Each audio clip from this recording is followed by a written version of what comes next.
What's up, everybody? Welcome to the inaugural Kinda Funny Games video game book club. January. Now, I guess this is February. It's all confusing because we're making up. Of course, I'm Greg Miller. You might know me from the internet. And we decided when we started Kinda Funny Games, of course, that we want to play games with you, interpret games with you, be there in the trenches with you. And that's why we started the Kinda Funny video game book club. It involves no books, but every month we choose a new video game to play together, then get together and talk about it. That's why over here you got the Twitch chat going where everybody's talking about the same thing. Maybe you played this Super Metroid. And then down here you got Ryan and you got Lewis. Hello, Ryan. How are you? Good. How are you? I'm good. Ryan, tell us about yourself. Who are you? Where are you from? I'm from Lynchburg, Virginia. I'm a computer science major at Lynchburg College. Okay. You cut class to come to this today, right? I skipped to be here, and it was worth it, especially. What else? Follow me on Twitter at RTJamerson. I guess you're part of the Kinda Funny group here. How long have you been a patron? Were you on the original Patreon? I was on the original for a while, and then I subscribed on Twitch, and now I'm only on the Gamescast now. Okay, excellent. So I moved over for this, and then I'll change it after. So you're a good man. Thank you very much. Yep. You're good. I like you a lot. You're a good dude, Ryan.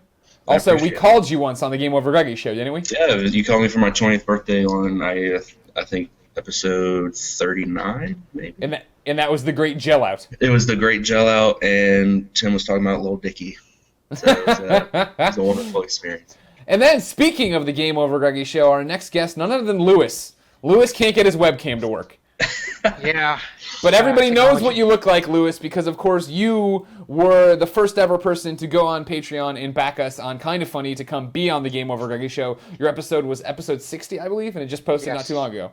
Yeah, it was. It was episode 60, and it was quite the experience. So now what we're going to use you for is strictly B-roll. When we want to talk about Super Metroid, we'll be like, oh, remember Super Metroid? That's the box art. There it is. That's all we have to do.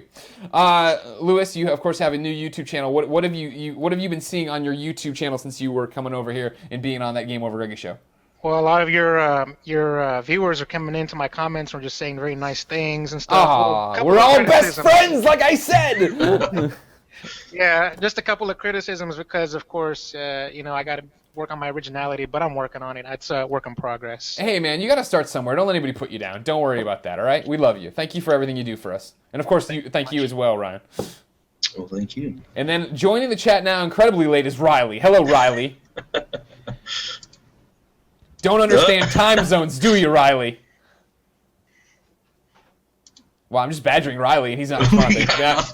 Now I just look an ass. Riley is the other person who did this. If you're unfamiliar, ladies and gentlemen, like I said, the book club's going to be monthly. We pick a game for you to play through with us. Then you can come. If you are the first three to give us $15.01 over on Patreon.com/kindafunnygames, you get the game for free and then get to come be part of this chat with us each and every month. January Super Metroid. Ryan, I like looking in the mirror. Ryan, Riley, and Lewis all did it. They got Super Metroid. We're going to talk about it now. Ryan, I'm going to start with you.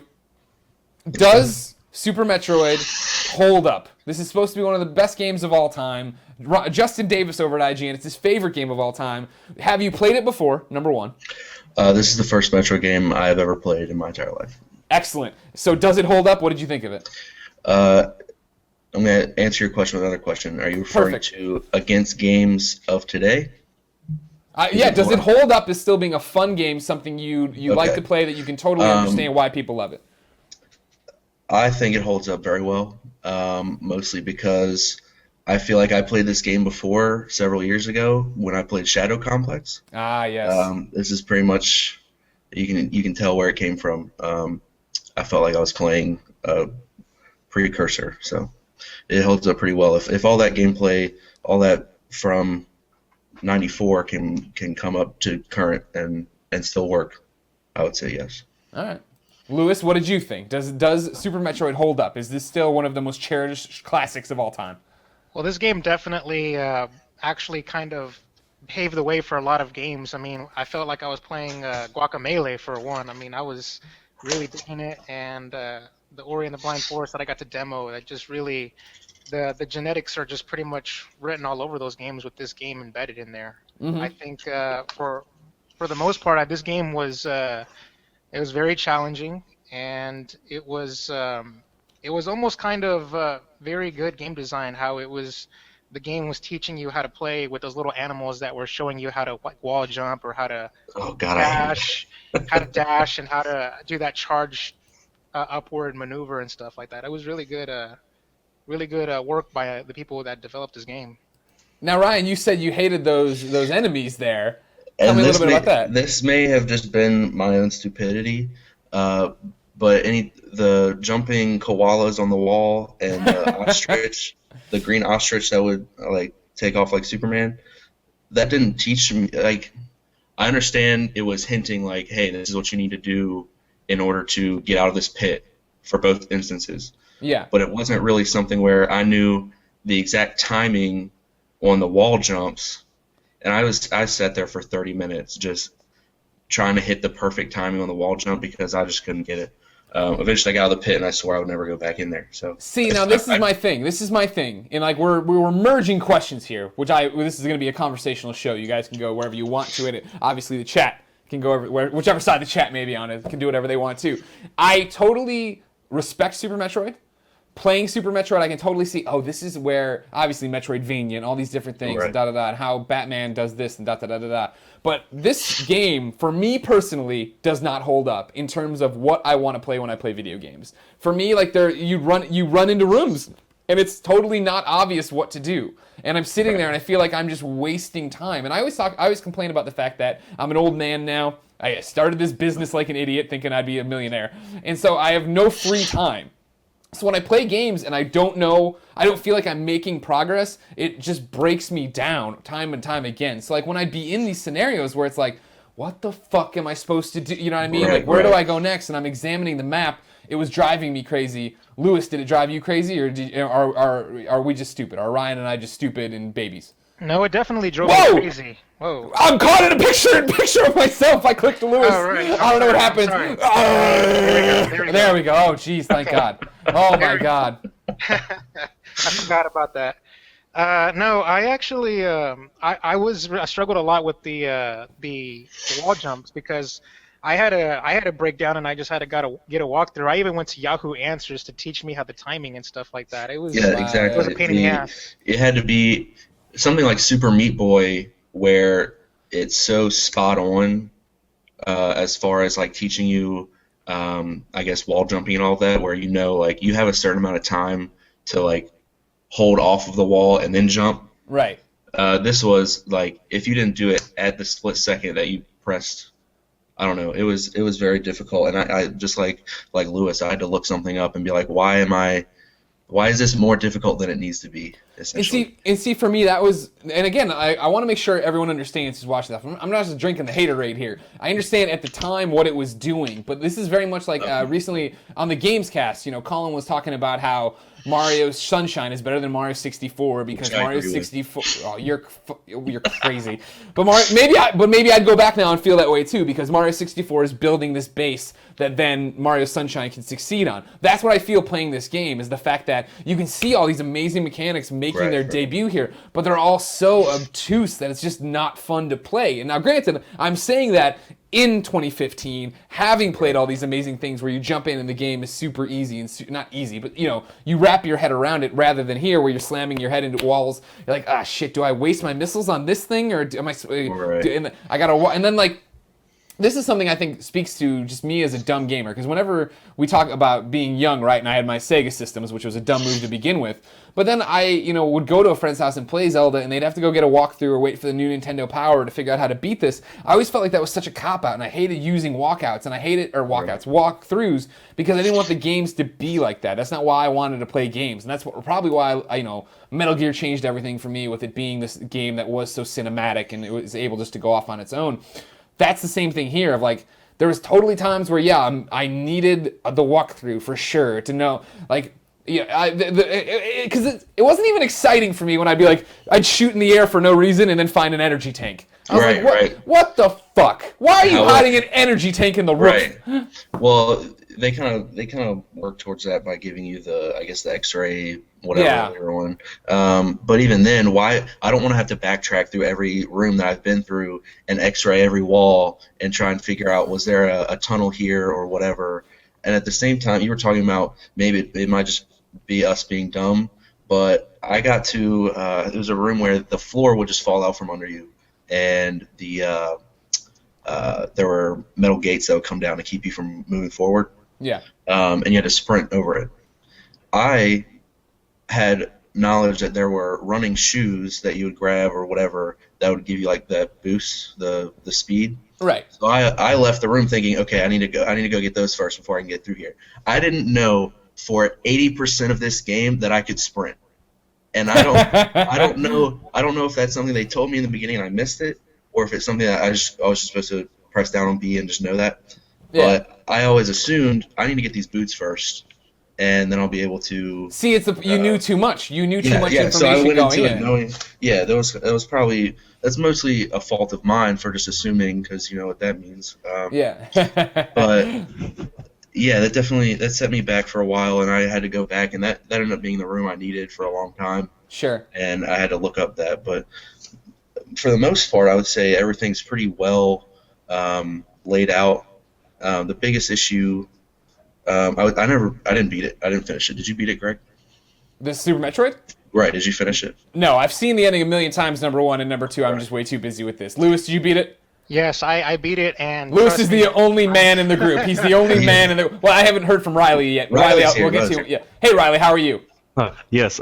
First off, very sorry Riley's for broadcasting that from the moon. work. I apologize. Thank you for this. No, thank you for Can I, coming, please. Yeah. There's a bit of All right, lag. Are you on Wi-Fi? Yes, I am, and Okay. I apologize for that. I'm sitting above work, and so Riley, there's lag- Riley, stop right now. You're one of the best friends here on Kinda Funny. You don't have to apologize for anything. I don't know if you've ever seen one of our shows or if this technical sign gives it away. Everything that can go wrong will go wrong with a Kinda Funny production. You have nothing to apologize for. Don't worry about it at all. All right. All right. Thank you, sir. So, did you beat Super Metroid? No, God, no. Lewis is the only man. Well, I got close. I got close. trounced by that. Yeah. Yeah, I've been taking notes throughout playing it. Let me see here. Yeah. I like how this is a Yeah, book I club got where stuck on that. books are read. Right after this. Oh yeah. Lewis, you said this is a book club where no one's finished the book. Yeah, this is a book club where Yeah, no one reads the books. I gotta.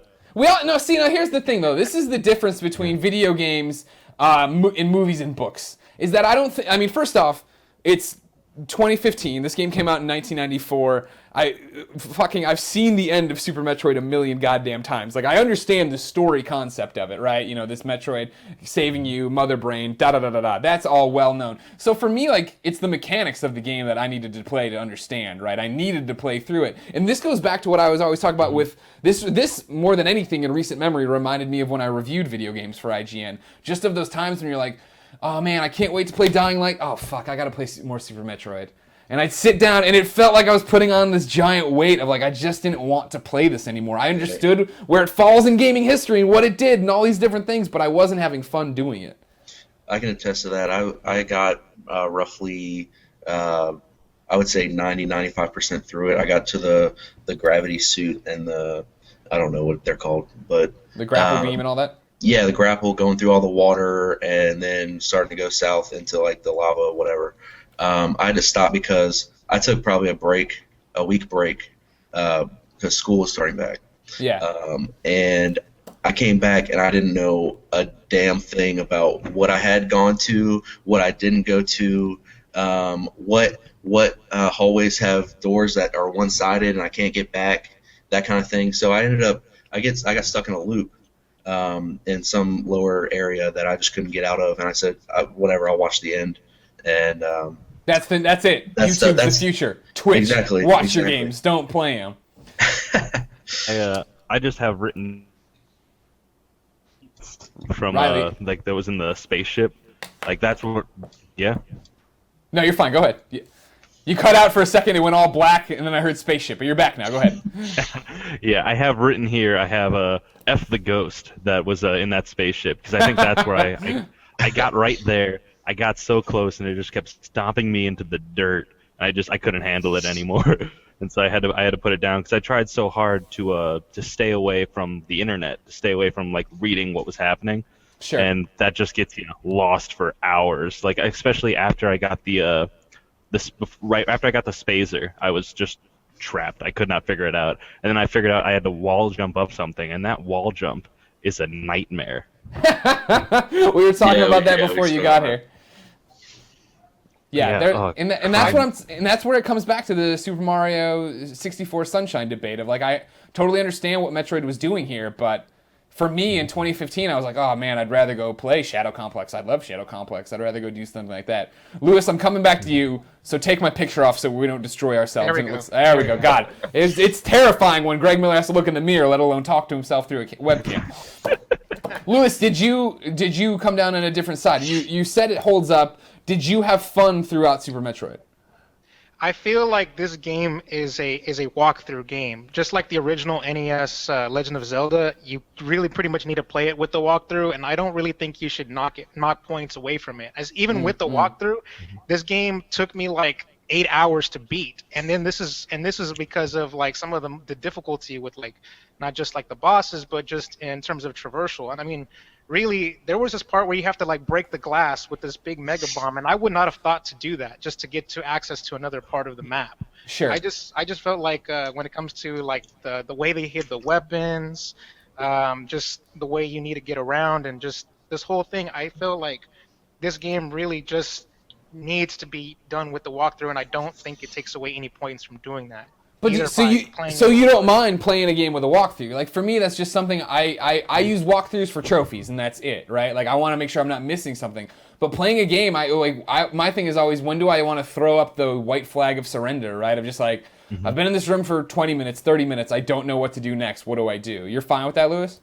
Yeah, I'm fine with it. I mean, I would say that just whenever you watch the ending on a YouTube screen and you watch the ending while playing it yourself or like on the TV, it's a completely different experience. That's a really good point. There is that point, right, of slamming your head into a boss over and over and over again, and then when you finally beat him, right, then you're like, the accomplishment. I remember in Super Metroid, I had it early on when I don't know the characters' names. Sorry, everybody who wants to talk about how amazing Super Metroid's story is.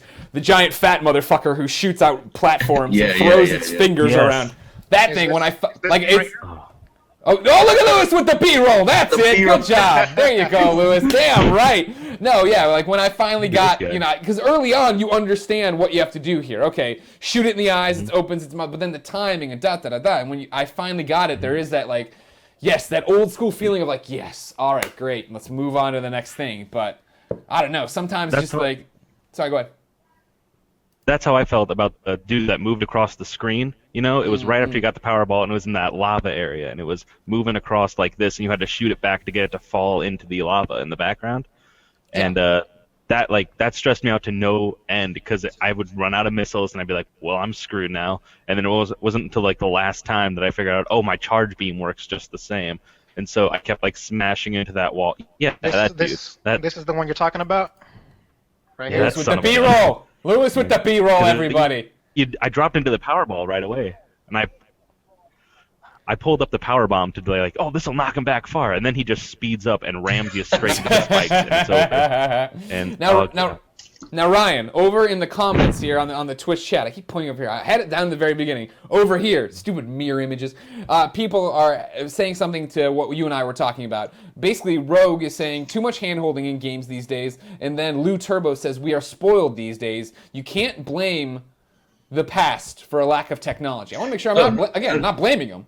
Yeah, I'm not. When I was talking about, I guess the wall jumping and all of that, I'm not blaming them anyway. That's the technology they had, and it worked in the time. Obviously, it was critically acclaimed. Like this game, whether or not I agree with whether it stood up, which I think it does, those few little points don't detract from the experience as a whole, in my opinion.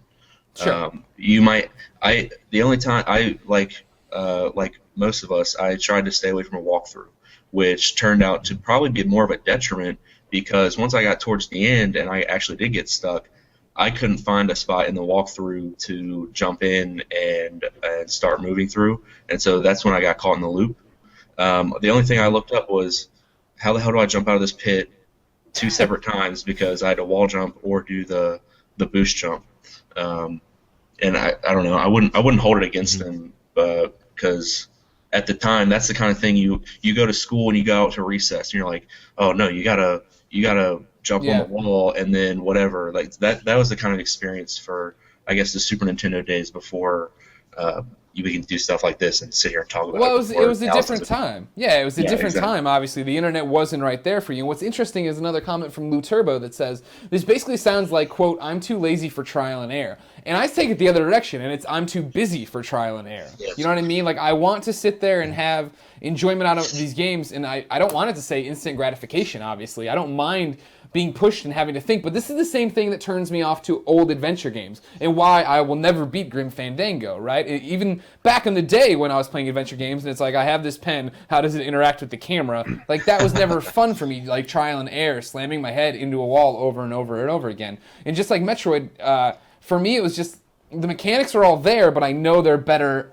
I think, nowadays and how they're implemented. You know what I mean? Like I love Metroidvania games of going back and forth and getting different things, but I just like it better in a Shadow Complex style where I feel like I have more aiming control. I think the movements are more fluid, and these are all knocks, again, that make sense in 2015, but in 1994 the game would have been fine. So my question is, when it comes to the wall jump, do you think the Super NES hardware was incapable of actually doing a new Super Mario Brothers style wall jumps, like the way Mario just jumps easily between wall to wall? It's less about the coding to make it happen, but more about the way they show it to you. By having the three koala bears doing it over and over and rubbing it in my face, I don't know what the hell I'm doing, and they keep falling back down and doing it over again. I figured, okay, I need to jump at this wall and then jump to the next one like they're doing. I tried it 5 or 6 times. When you don't get it those 6 times, you're like, okay, this must not be it. And so you start trying other things, and then you go back to it, and you're like, if you want somebody to be taught something, it needs to work the first time, which is what I was talking about with Super Meat Boy. That was the perfect way to teach somebody how to play a game. You jump over the gap, like that to run and jump. To wall jump, you had to do it, and it was fluid and it worked. This one, it wasn't fluid enough to where the trial and error turned more into just error, and you couldn't get out of the pit. Well, what it was, you knew the exact timing, right? You had to repeat. It's such a short window of time that wall jump was, and like Super Meat Boy, you get on that wall and you slide a bit, don't you? Right. It holds you. You're held onto the wall, so like, okay, I'm grabbing on. I can jump from here. This one was you had to touch the wall, immediately jump, and that threw me off, I guess. And that may just be me knowing how current gen is working and how they have those platforming mechanics down, and just assuming that would be it. But that part and me not knowing that I could run are the two parts that I had to go look up a walkthrough and be like, oh yeah, you can hold down B and you can run through this. There's an interesting point over here. This one's from Cloud RDS. That wasn't right again. It's actually Lou Turbo. He's taken us to the woodshed here over and over again. But if Nintendo made a Link Between Worlds treatment for Super Metroid, don't you think they would include things like better aiming or a better map? Don't blame the SNES for a lack of HP, and I don't know what he means by HP, but I'm not blaming anything. I want to make sure we're clear. I'm just saying that, again, as somebody who was a Sega kid growing up and didn't play these games and has no love for them, I have no born-in Nintendo... bias. Well, not even bias, because I hate it when people throw that around in my face. But, you know what I mean? Like, I have no nostalgia for them, I guess, is a great thing. You know what I mean? To sit here and play it for the first time, for me, it just, in 2015, doesn't have the relevance it would have had for, like, when Justin Davis played it in 94 or when Colin played it back in those days. You know what I mean?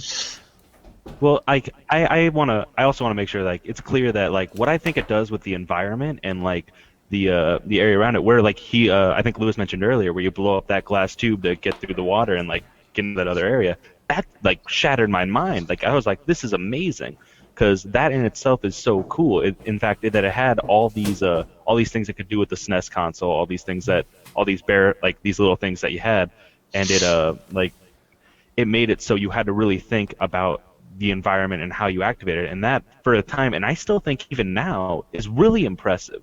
And it's something that I really took from the game and I thought, like, if the one thing, like, even though I struggled through it, it wasn't because of a downfall of the game. It was because I myself am just not that quick. Don't have the time to put into it, right? Yeah. Yeah, About the koala bears, where were they? I never saw those. I never saw the damn About the koala wall bears. jumping. Yeah. Yeah, my first time I had to wall jump was that place where you grapple hook and it shatters and you have to jump into that hole through the quicksand below, and then you have to wall jump up there to get to like an extra missile. And that I spent a good 4 hours on that because I was like, what do I do here? And finally I accidentally wall jumped, and then I had to figure out what I did. I never saw those little bears jumping. Right. So you got to that before the game actually even taught you how to do it. So Yeah. you were even farther behind as far as like knowing your move set. I hit the koalas first, and then I knew how to wall jump. And then I said, I don't want to sit here and try and wall jump for 15 minutes, so I didn't even go after those rockets. I will say about the koala bears is that their little jumping noise was so annoying that Yeah, I actually turned the volume down on my TV just so I don't have to hear them. Exactly. Oh my god, it was so bad. I don't want to sit and harp on that one point. Like, I guess. Oh, we have. The chat's Yeah. letting us know. The Yeah. chat's letting us. Oh, somebody said something positive about the game. Great. Should we move into positives or? No, you're fine. Just tell whatever you got to do. This is our chat. This is your show. Do whatever you want. Here, I had something I wanted to point out, but. Okay, I've got something. In my notes I wrote, the first Metroid game I played was Prime. The first one I played, Prime 1, and that was a huge game for me, and I thought that was awesome. And hearing all about the original and hearing all the original sounds in there from what I had played from Prime 1, like the save noise and the picking up an item noise, hearing those original incarnations was really cool to me. And seeing the growth of where Super Metroid then grew into like Prime and Prime 2, and seeing those, and also seeing how a lot of games today take on that, was platforming on an old system felt really erratic to me as well. Yeah, that's 100. I felt that way too. But I mean, you're raising a good point, and then here's one too. I think that's interesting from the chat. It's Howling Arachnids. The point is that some games aren't for certain people. I played this game for the first time for this, and it has surpassed Symphony of the Night in my book, which is interesting because for me, I like Symphony of the Night way more than I like this, and I don't know what the difference is because I haven't played Symphony of the Night since it originally came to PSP. Not originally, but since it came to PSP when the PSP was still a thing and everybody loved it, and it was in its 6 years tailspin. I'm excited to announce, of course, that next month's book club is Castlevania Symphony of the Night. It's going to be Colin's book club, so Colin will be here next week with 3 people who ever go and support us on Patreon at that tier level. BT dubs, you all have to stop supporting us at that level to let new people in. But when they do, I'm going to replay it too and then see what the difference is of why I'm more connected and why I have so much love for Symphony of the Night. But for me, this was just a little bit more stiff. You know what I mean? I don't mean to make it sound like I'm shitting on it, because obviously I understand the history, I respect the history, I enjoyed the setup of the game, and I'm sure in '94 I would have been blown away, but today it wasn't clicking for me the way I wanted it to. Right. You're just used to more precision in your movements. Like when you play a platformer today, I'm going to use Jak and Daxter and Ratchet and Clank as examples. That's a bad example, but whatever. You have so much precision. You can jump for me it feels like I land exactly where I want to every time. But in Super Metroid, I felt like I had to anticipate where the game was going to make. Right. It wasn't so much my own controls, but or my own shortcomings. It was just I guess I landed and slid and sprinted and fell into a spike pit. That was awesome. And also that quicksand is trash. Yeah. Over in the chat, Space Pirate Prime says the difference, because I was saying I don't understand the difference in why I love Symphony of the Night so much but didn't really connect with the Super Metroid, is atmosphere. And that's an interesting point to bring up. What did you guys think of the atmosphere for Super Metroid? Because this is one of those games that always gets touted for that. Lewis, what did you think? I love the music. It really set the mood. It really put the fear of God in me, really. I really thought so. I just every time the music changed and I knew a boss fight was coming, I would just oh shit, I need to get ready. I was playing through the Wii Virtual Console, so I was a bit of a cheat in using save states and stuff on there. So, I honestly sometimes I caught myself just kind of listening to the music a little bit. Sometimes Sure. I will say that. I mean, one of the things that you can't compliment enough on is, and even though I made a joke earlier about I don't remember the story gets blown out of proportion. I didn't remember the dude shooting shit out of his chest. Whoever was like, "Kraid, you idiot, it's Kraid." Like I would know that because the game was like, "Hey, it's Kraid." No, the beginning of the game, the ending of the game, the way they tell stories with that, and like you open with, Sam is talking and like basically typing in a little computer diary and popping up and going out and running in, and then you get there and then it blows up and you run out and your ship takes off. All that was awesome. I love the atmosphere they set up that way. Let alone coming back in and finding rooms that are like boiling hot. You start to die. You have to jump out and do all these different things. I thought the atmosphere of the planet was cool. Ryan, did you agree?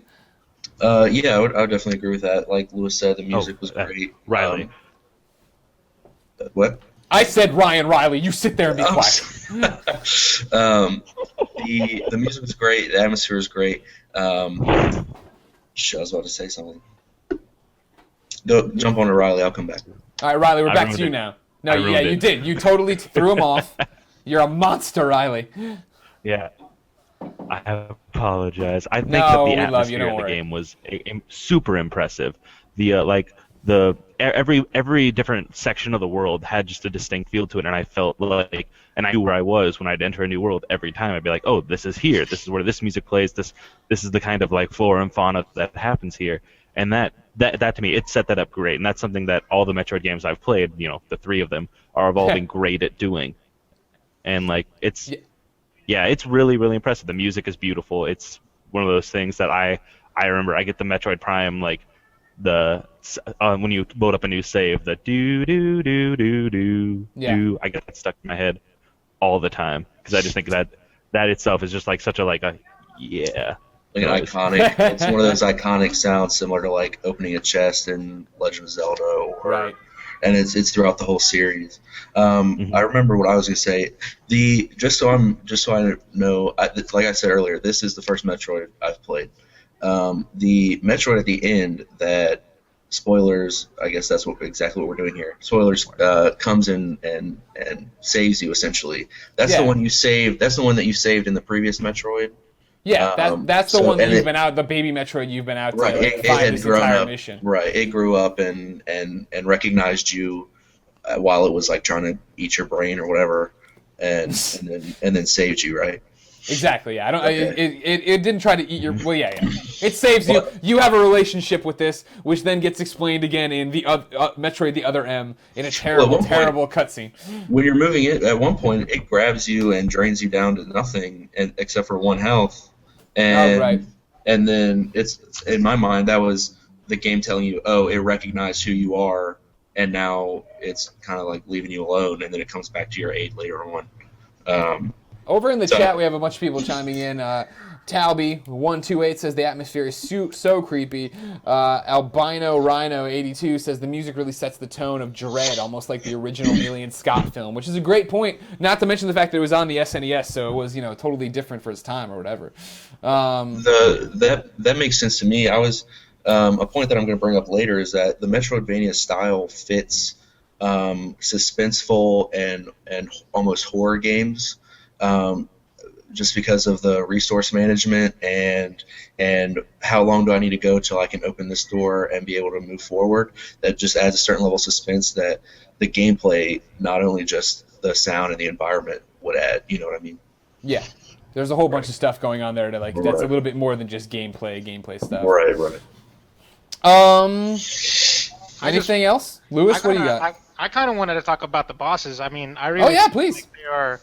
I felt like those 2 bosses for me that were like the most memorable was the first one that we brought up was this one right here with throwing him into the fire pit. I thought what makes him memorable was like their deaths. For me, I think whenever he died and he died in the most painful fashion, you saw him the crying and melting and like, oh my god.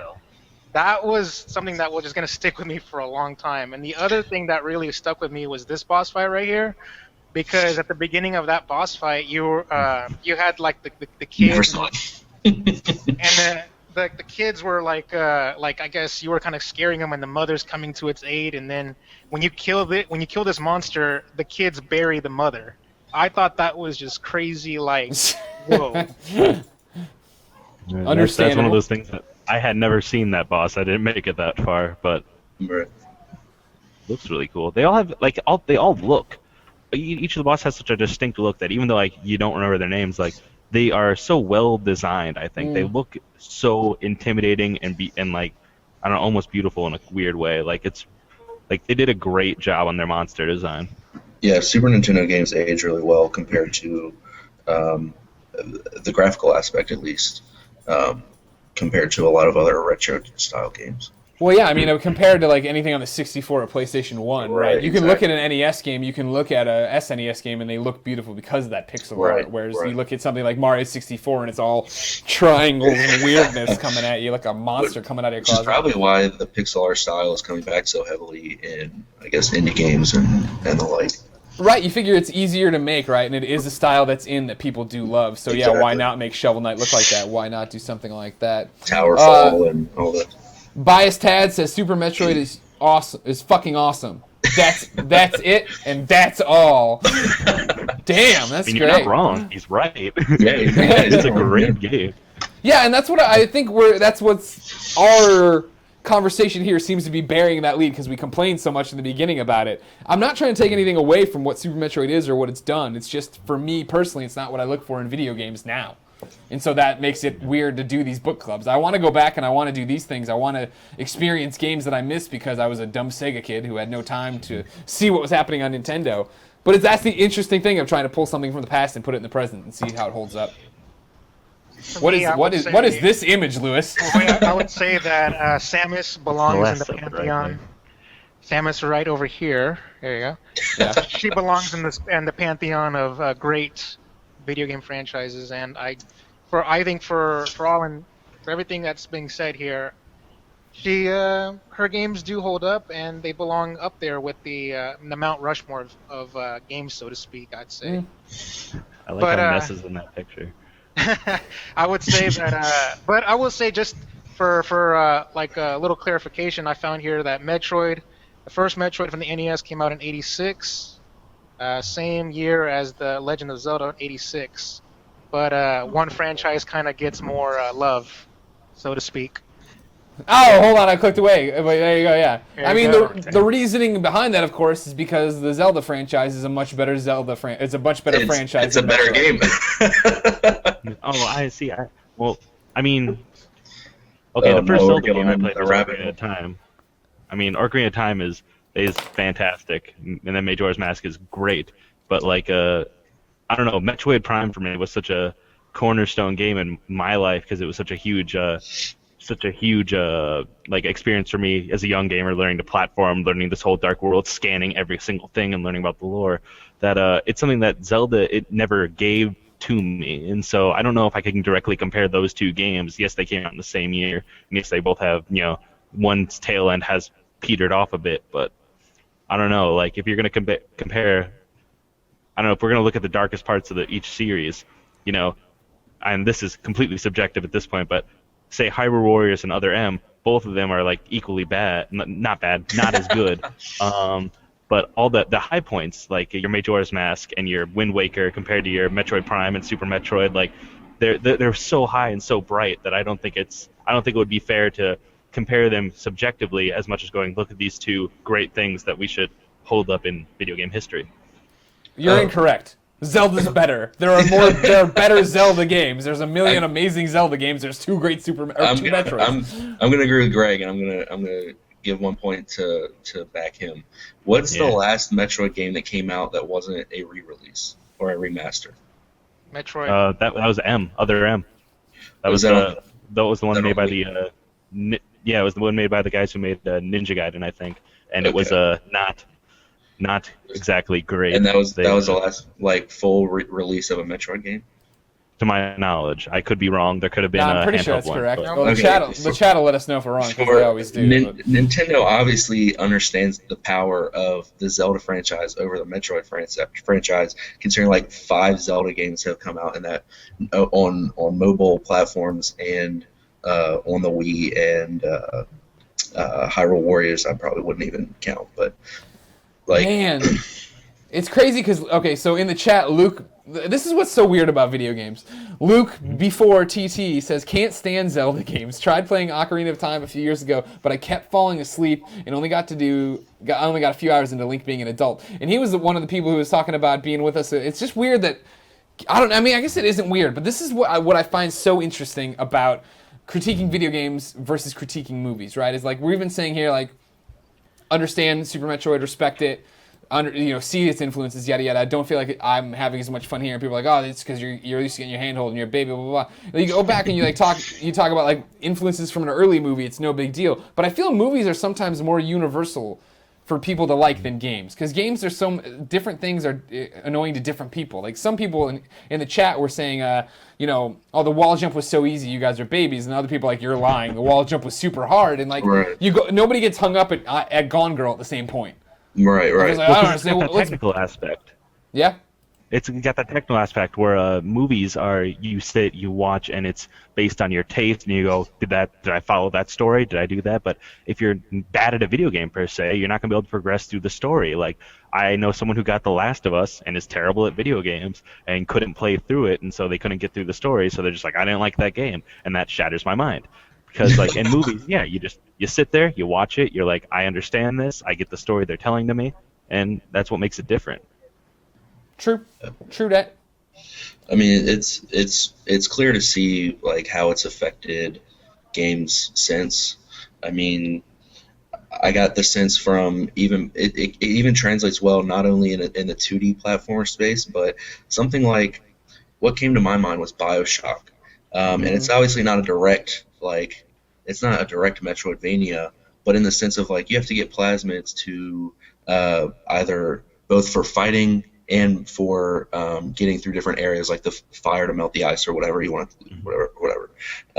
And so that could pull from something that pulled from Super Metroid or whatever, and that just evolved over time into that genre. Truth indeed. All right, everybody, time for closing thoughts. I'll start with Lewis. Lewis, what are your closing thoughts? Everybody, of course, watch his YouTube channel. It's more than just B-roll here. Using with men cha-cha-cha-cha-cha. Yes. I would probably rate this game, I'm going to go 8.5 on this one.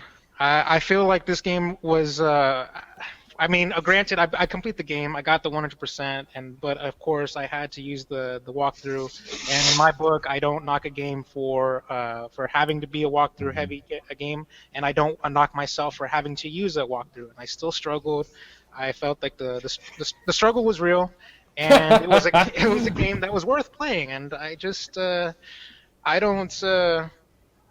there's some technical flaws in it, and I just think that for me, as a Super NES being my first console, I still love and appreciate it, but that could be just my old school ways kind of clouding my judgment there. But I'd still say 8.5. Okay. Riley, what are your final thoughts? You don't have to give it a score. We don't usually score things on kind of funny games. Don't worry about it. Riley's deep thoughting from the moon. You mean me? I thought you said Ryan again. It's okay. I understand. I made you gun shy by screaming at you. I do that to a lot of people. It's okay. Thank you. I thought that I recognize its place in video game history. I look at it and I know that I can see so much that came from it and so much that it was. And personally, to me, still, I think it's a great game. It was something that I'm glad I played because I felt like I learned a lot about current video games now, where they came from. The atmosphere was fantastic. The graphics, I believe, still hold up as something that's gorgeous. Overall, I would approve it. I would say that it's a game that everyone should play, and I'm glad I got the chance to. It is super hard, and you will get beaten into the dirt over and over. But and whether that's your thing or not is up to you. But I believe that you should at least experience a good section of it because of where it stands. Ryan. I'm just glad nobody called it the Dark Souls of whatever.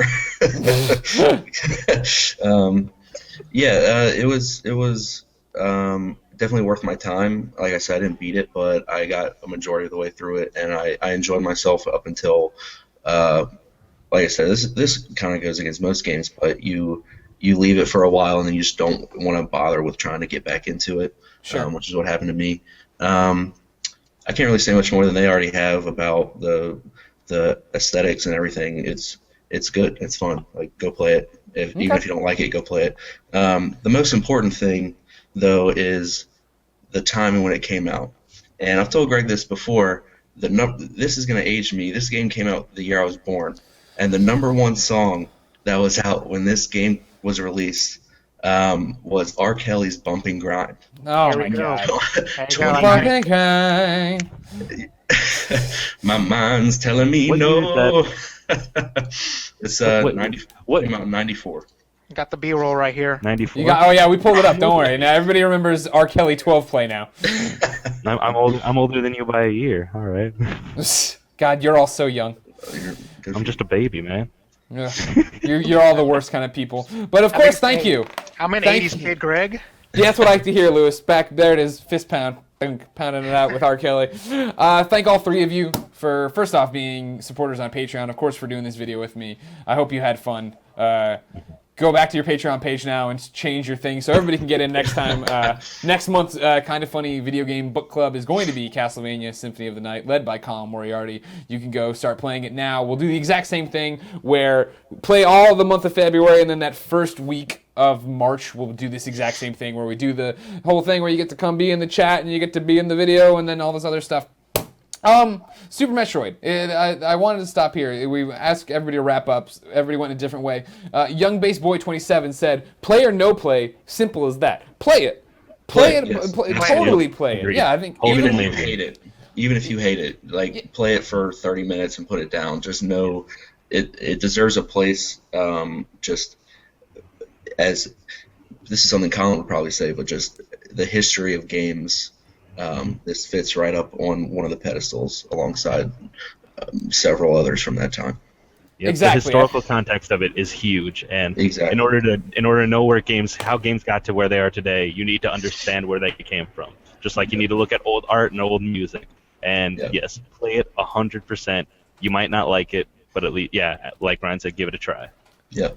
Exactly. I think that's the whole thing here, ladies and gentlemen, is that video game history is often overlooked, but now you have all these different ways to download games and have cool stuff, so why not jump in there, play it? You can then come back to the comments. We're posting this on YouTube. The idea here, of course, is that we are Kind of Funny. We do a whole bunch of different stuff. This is being streamed right now on twitch.tv/kindoffunnygames, where we stream Colin and Greg live each and every weekday at 11 a.m., where we add prize goodies, talk about the nerdy news, and talk about video games and all sorts of stuff. But of course, we have youtube.com/kindoffunnygames as well, where we're trying to balance out all the content and make you cool stuff. Let us know in the comments what you think of Super Metroid. Let us know if you're going to play Symphony of the Night. Let us know how we're doing as Kind of Funny Games and what you want to see, because of course you get to dictate what happens with all these shows.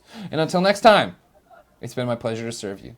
Thank you all so much for watching this and being a part of it. Thank you. Thank No you. problem. Thank you. I appreciate Bye, it. everybody. Okay, bye. Bye. All right, now what am I doing here?